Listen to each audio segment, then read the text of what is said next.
अस्सलामु अलैकुम the twins academy. आ गया हूँ जी मैं फिर दोबारा। मोहम्मद कामरान हलीम। अ, अभी मैंने एक वीडियो अपलोड की थी मई जून 2024 वेरिएंट 11। अच्छा जी, अब मैं वीडियो अपलोड करने लगा हूँ जी मई जून 2024 12। 12 का 4 एंड 42 का 1। ठीक है। क्वेश्चन नंबर 1 में आ रहा है जी, what is measured using a micrometer. जाहिर है माइक्रोमीटर से हम क्या चीज मेजर कर सकते हैं, लेंथ ही मेजर कर सकते हैं, एरिया नहीं मेजर कर सकते। So question number 2, two people pull on ropes to move a boat along a canal. The boat moves at a constant velocity. The vector diagram shows the tension of the rope. Okay, ठीक है, ये diagram आ गई आपके पास। Which vector is a drag. Drag हमेशा याद रखें कि ऑपोजिट डायरेक्शन में एक्ट करती है। पहले हमें निकालना पड़ेगा रिजल्टेंट फोर्स। रिजल्टेंट फोर्स कैसे निकालूंगा, इसको मैं जरा दोबारा रीड्रॉ कर देता हूँ ताकि आप लोगों के पल्ले पड़ जाए कि ये मैंने किया क्या है। जब दो फोर्सेस में आपके पास दो टेल्स मिल रही हैं तो मैं इनको ऐड नहीं कर सकता। व्हाट आई विल डू, मैं इस वेक्टर को शिफ्ट कर दूंगा आगे।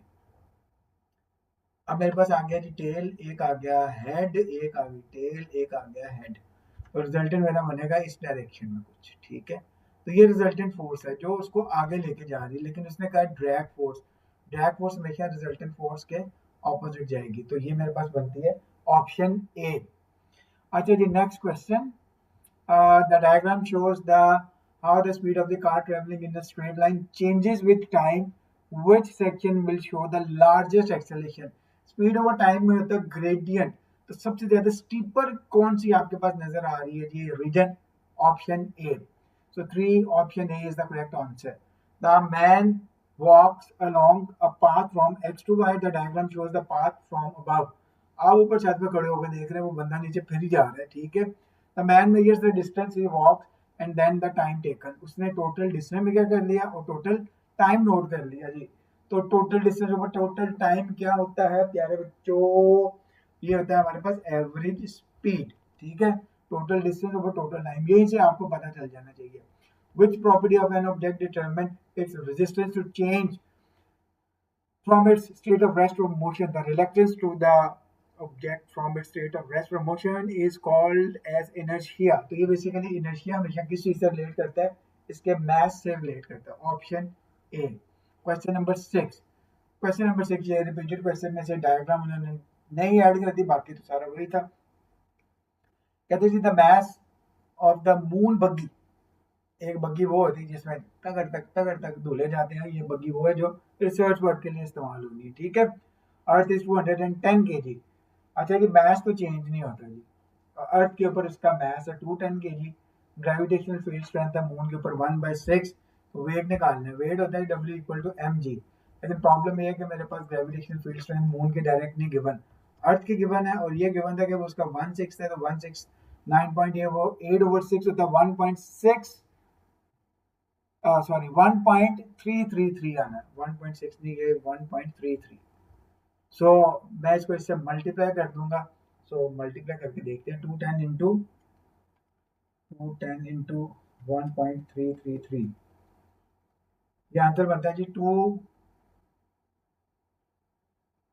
अच्छा 9.8, एक दफा इसको देखना, divided by 6, oh 1.633, so 1.633, this is incorrect, multiply by 210।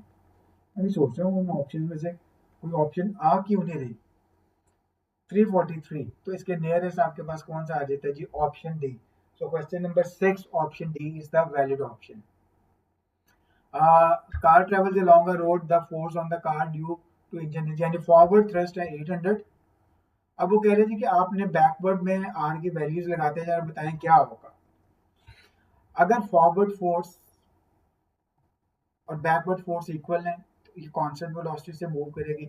अगर फॉरवर्ड फोर्स ज्यादा है, बैकवर्ड फोर्स कम है, तो ये एक्सेलरेट करेगी। अगर फॉरवर्ड फोर्स कम है और बैकवर्ड फोर्स ज्यादा है तो ये डिसेलरेट करेगी। पहली वैल्यू लगाते हैं जी, क्वेश्चन नंबर 7 में पहली वैल्यू लगाई मैंने 500। सो 800 वर्जन ज्यादा है, सो ये एक्सेलरेट करेगी, इसने लिखा डिसेलरेशन। बड़ा अच्छा, क्या बात है जी। क्वेश्चन नंबर 7 बी, बी में इसने कहा जी कि ये 800 हो गया।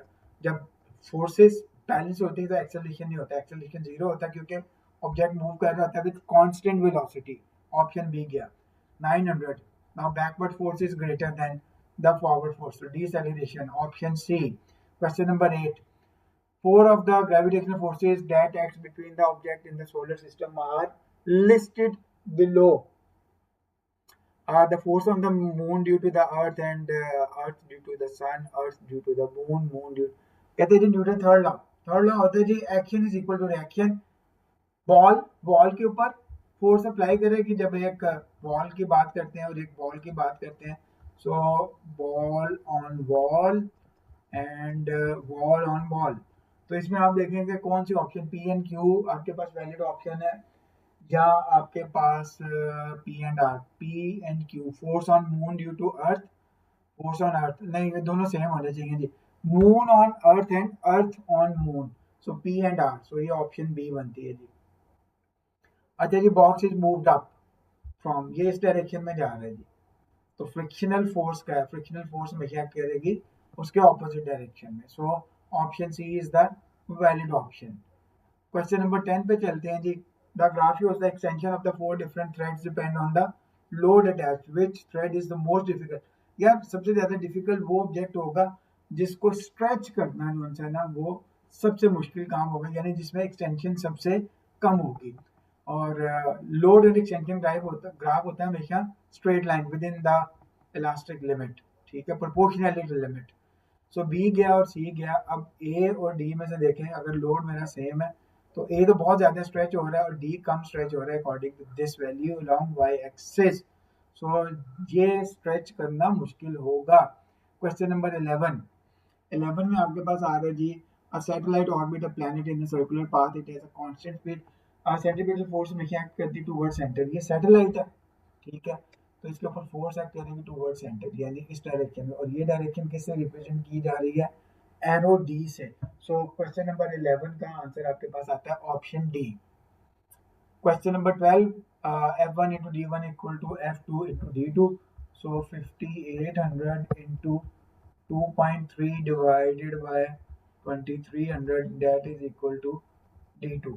इसको सॉल्व करके देख लेते हैं जी। 5800 multiplied by 2.3 and then divided by 2300, तो ये भाई मेरे पास आंसर आ जाता है जी 5.8। सो ये सीधा सीधा क्वेश्चन था, कोई इसके अंदर जादूगरी नहीं थी। So option C. Question number 13। Question number 13 में उसने कहा जी कि इनिशियल मास इतना है, वो मूव कर रहा है जी, डिस्टेंस इतना है, इनिशियल वेलोसिटी इतनी, फाइनल वेलोसिटी इतनी है, और ये दो डिस्टेंस उसने दे दिए भाई जान। डिस्टेंस का तो कोई काम ही नहीं है क्योंकि उसने पूछे change in momentum. Change in momentum होता है delta P that is equal to M into change in velocity.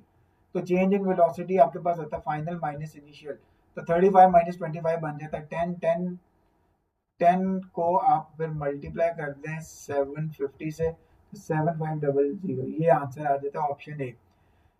Question number 14। 14 में कहते हैं ये ball is drop from rest from the top of the building, air resistance negligible है, initial velocity ये है, कहते हैं जी हाइट निकालनी है, so GP equal to m g h and kinetic energy equal to half m b square. दोनों क्योंकि एयर रेजिस्टेंस नेग्लिजिबल है तो GP equal to m g h होगा, ये मैथ से कट गया, so 1/2 14 square that is equal to G into H, so 14 square over 2 divided by 9.8। तो I think आपके पास आंसर आ जाता है ऑप्शन बी, 10 मीटर बनेगा, जहां तक मेरा ख्याल है, करके देख लीजिएगा, ठीक है। सो क्वेश्चन नंबर 14 में आपके पास आता है जी 10 मीटर, कैलकुलेशन कर लीजिएगा। Which energy source is consist constantly over a 24 hours period, natural gas. लेकिन मैं इससे इख्तिलाफ करता हूँ विद रिस्पेक्ट टू पाकिस्तान, ठीक है, ये अवेलेबल होती है जी, पहले तो बहुत ज़्यादा अवेलेबल थी, अब तो पाकिस्तान के अंदर ये गैस आहिस्ता आहिस्ता कम होती जा रही है। अच्छा जी, ये वाला क्वेश्चन जो है ना, ये डबल स्टेप का क्वेश्चन है, ये पहले भी मैंने एक दफ़ा आया था क्वेश्चन। तो इसके अंदर पावर आपके पास है, टाइम गिवन है, एनर्जी वेस्ट हो रही है आपके पास, एफिशिएंसी निकालनी है। तो क्योंकि मेरे पास वेस्ट किस फॉर्म में गिवन है, एनर्जी की फॉर्म में गिवन है, तो इनपुट भी मैं पहले एनर्जी में कन्वर्ट कर लेता हूँ। तो इनपुट आ जाएगा power into time, 15 into 30 into 60। 60 से क्यों मल्टीप्लाई किया, क्योंकि ये मिनट्स में है। तो 27,000 मेरे पास इनपुट आ गई है। आउटपुट निकालना है, तो आउटपुट किसके बराबर होता है, इनपुट माइनस वेस्टेज, तो 20,000 आ गया। तो 20,000 ओवर 27,000। सो क्वेश्चन नंबर 16 में आपके पास आती है correct option, option D. Which quantity is not measured in joules. Gravitational potential energy measure की जाती है, latent is amount of energy, power का यूनिट होता है वॉट। कहते हैं ना तेरे वॉट लगाऊंगा आज भाई। तो ये option C is the valid option, ये जूल्स में मेजर नहीं होता भाई power. Which description is related with the liquid is correct. Fixed shape, fixed volume, fixed shape, variable volume. Volume तो फिक्स होता है, लेकिन शेप उसकी चेंज होती है लिक्विड की। जिस भी कंटेनर में डालेंगे it will retain the shape of the container. So 18 C. 19 पे चलते हैं जी। दो बॉक्स है आपके पास, एक के अंदर आपके पास ब्राउन गैस है और एक के अंदर कलरलेस गैस है। उसने कहा जी कि ये आपने खिड़की हटा दी, ठीक है। So the box is left for a long time, the gas do not react. Brown gas on the right and the colour gas, नहीं ये नहीं होगा। कंसंट्रेशन ये इधर जाएगी, ये इधर जाएगी, ये इधर जाएगी, ये इधर जाएगी, ये और इधर जाएगी, ये और इधर जाएगी, तो ये बन जाएगी पेल ब्राउन गैस, यानी उसका रंग जो है वो जरा कम हो जाएगा, ठीक है। क्योंकि उसके अंदर कलरलेस गैस कंसंट्रेशन इधर उधर होगी, तो वो इधर से उधर और ये उधर से इधर वाला क्वेश्चन है जी। क्वेश्चन नंबर 20 है, bottle containing a cold liquid that is placed on a table on a warm day, drops of water form on the outside of the bottle. ठीक है, आप ठंडा पानी बोतल निकाल के रखते हैं गर्मियों के अंदर टेबल के ऊपर, तो उसके साइडों पे ठंडे ठंडे पानी के कतरे जम जाते हैं। वो पानी के कतरे किस वजह से आते हैं भाईजान, कंडेंस हो जाते हैं वेपर जो सराउंडिंग में होते हैं, ठीक है। तो 20 में आ जाएगा ऑप्शन ए।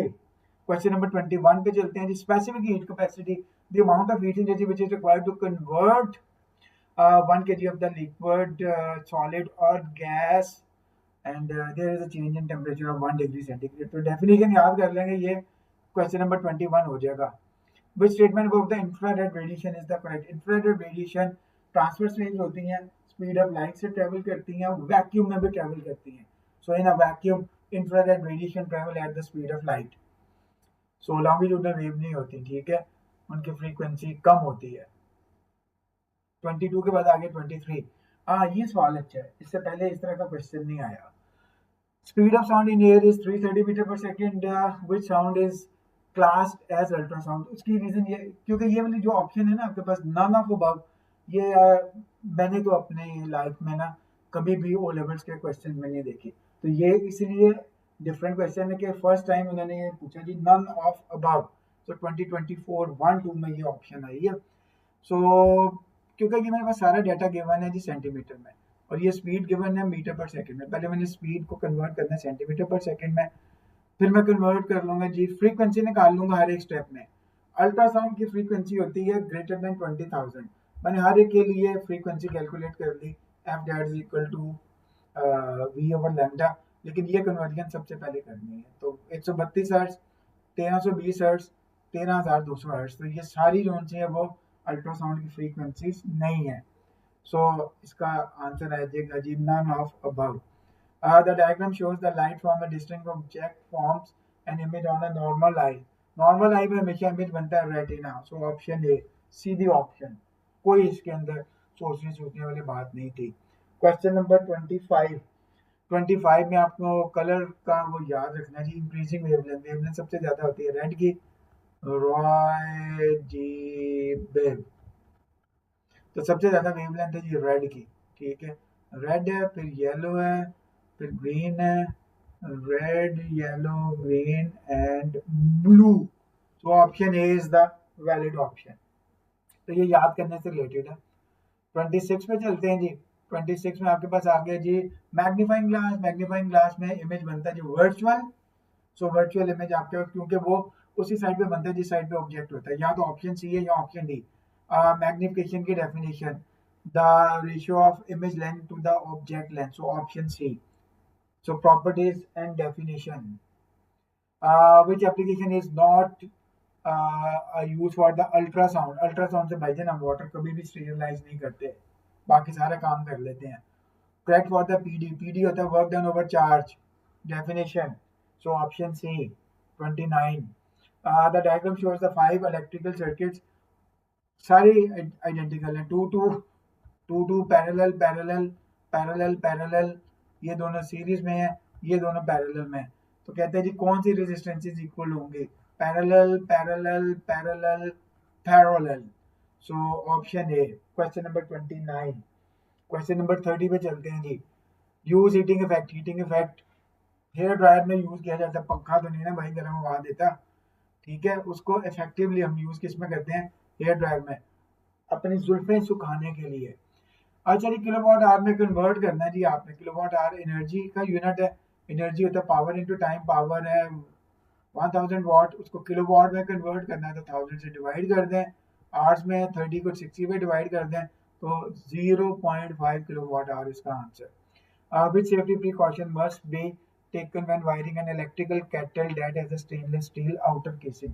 अच्छा जी, kettle है, stainless steel की बनी हुई है और इलेक्ट्रिक है, तो इलेक्ट्रिकल केटल में शॉक भी लगेगा और शॉक भी लगेगा, ठीक है। तो क्वेश्चन नंबर 32, प्रिकॉशन होती है जी कि अर्थ वायर और फ्यूज लाइव वायर के साथ अटैच किया जाए, ताकि अगर वो करंट लाइव वायर टच करे तो अर्थ के थ्रू एक्सेस करंट चला जाए, फ्यूज आपका बूम करके हो जाए। 32 33, what is the purpose of the earth wire in plug connected to an appliance, earth wire ये ऊपर भी बताया ताकि इलेक्ट्रिक शॉक ना लगे, ये ना हो कि बंदा उसको टच करे इलेक्ट्रिक केटल को, जिसके साथ उसकी मेटल वायर के साथ, मेटल पीस के साथ लाइव वायर टच कर रही है, तो फिर ये ना हो कि इन्ना लिल्लाहि व इन्ना अलैहि राजिऊन हो जाए। तो 33 सी। अच्छा जी, इसके लिए आप Fleming left hand rule apply करेंगे, ये बेसिकली नॉर्थ पोल है, ये साउथ पोल है, करंट इधर जा रहा है तो ये चला जाएगा इनटू द पेज, ठीक है, सो ऑप्शन सी। 35, उसके अंदर आपके पास आया था एसी जनरेटर, इसके अंदर है डीसी मोटर, क्योंकि इसके अंदर स्प्लिट रिंग कम्यूटेटर, तो उसने कहा क्यू किस चीज को रिप्रेजेंट कर रहा है, तो ये स्प्लिट रिंग है क्योंकि ये एक रिंग को दो हिस्सों में उन्होंने कट कर दिया है। 36, अच्छा ट्रांसफार्मर काम कैसे करता है कि इसको प्राइमरी कॉइल को हम प्रोवाइड करते हैं alternating current, alternating current change होता है, चेंज होने से मैग्नेटिक फ्लक्स चेंज होगा, मैग्नेटिक फ्लक्स जो थ्रू सॉफ्ट आयरन कॉन्सेंट्रेट करेगा मैग्नेटिक फील्ड ऑफ लाइन को, और मैग्नेटिक फील्ड ऑफ लाइन जो फ्लक्स चेंज हो रहा है वो सेकेंडरी कॉइल को कट करेंगे, लिंक करेंगे, पास करेंगे, तो इससे इंड्यूस ईएमएफ प्रोड्यूस होगी। तो ये सारी ऑप्शन आपके पास, changing magnetic field, iron core induce and alternating voltage. तो इनपुट मेरे पास अगर एसी है तो आउटपुट भी मेरे पास एसी ही आएगी, कभी भी मेरे पास ट्रांसफार्मर में आउटपुट डीसी नहीं आ सकती डायरेक्टली, उसके लिए फिर मुझे वो करना पड़ता है, इसके बाद लगाना पड़ता है डायोड। अच्छा जी, एक तो मेरे पास इसमें आ जाता है जी, अब और ऑप्शन कौन सी आती हैं जी 36 में, 36 में मेरे पास आ जाती हैं जी alternating voltage induce unchanged voltage, ये तो गई ऑप्शन, ठीक है, and alternating voltage primary coil produce a changing magnetic field, ये ठीक है जो मैंने आपको रीजनिंग बताई है, एंड अनचेंज वोल्टेज, नहीं अनचेंज वोल्टेज 2 एंड 3, 2 एंड 3 सिर्फ ऑप्शन सी में गिवन है जो हमारे उस थ्योरी से रिलेटेड है जो मैंने आपको रिवाइज करवा ली है। Which particle has the smallest mass भाईजान, सर्टेनली इलेक्ट्रॉन, बाकी सारे पार्टिकल्स का मास इससे ज्यादा होता है, इसे कंपेयर कर लेते हैं।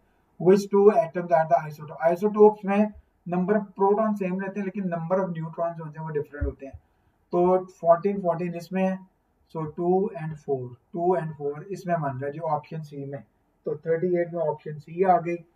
39, four type of ionizing radiation are listed, what type of radiation can be emitted from, और भाई न्यूक्लियस के अंदर से ना अल्फा निकलता है, बीटा निकलता है, गामा निकलता है, एक्सरे का कोई काम शाम नहीं है, so option A is the valid option. And last question, what is the nuclear reaction that power the sun, nuclear fusion, fusion में जो स्मॉलर न्यूक्लियर वो कन्वर्ट होते हैं लार्जर न्यूक्लियस में। Okay ji, see you, take care, bye bye.